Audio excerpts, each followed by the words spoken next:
এরা এই দেশকে রক্ষা করেছে, এই দেশকে নতুনভাবে পুনর্জন্ম দিয়েছে এবং এই পুনর্জন্মে যে বাংলাদেশ পেলাম সেই বাংলাদেশ যেন অত্যন্ত দ্রুত গতিতে এগিয়ে চলতে পারে, সেটাই হলো আমাদের শপথ। সেটা আমরা রক্ষা করতে চাই, এগিয়ে যেতে চাই।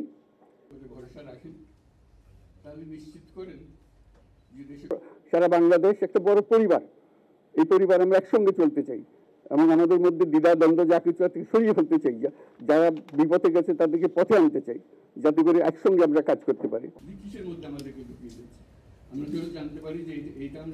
এর মধ্যে আমরা শুনলাম, আসার পথে শুনে আসছি যে এখানে আইন শৃঙ্খলার ব্যাঘাত হচ্ছে, মানুষকে আক্রমণ করছে, ঘরবাড়ি জ্বালিয়ে দিচ্ছে, সম্পদ জ্বালিয়ে নষ্ট করছে, চুরি করছে, দিয়ে যাচ্ছে, অফিস আদালতে আক্রমণ করছে, সংখ্যালঘুদের উপর আক্রমণ করছে, হিন্দু, বৌদ্ধ, খ্রিস্টান, আহমদিয়া সবার উপর আক্রমণ করছে। এগুলো হলো ষড়যন্ত্রের অংশ, এগুলো আমাদের বিষয় না। আমাদের কাজ হলো এটাকে রক্ষা করা।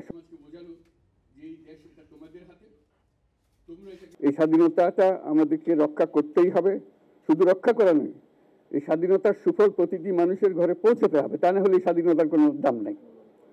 এই স্বাধীনতাটাকে পৌঁছানো হলে আমাদের শপথ, আমাদের প্রতিজ্ঞা যে আমাদেরকে এটা করতে হবে, ঘরে ঘরে পৌঁছাতে হবে। মানুষ যেন জানে যে বাংলাদেশ স্বাধীন হওয়ার অর্থ হলো তার নিজের পরিবর্তন, ব্যক্তির পরিবর্তন, সুযোগের পরিবর্তন, তার ছেলে মেয়ের ভবিষ্যতের পরিবর্তন।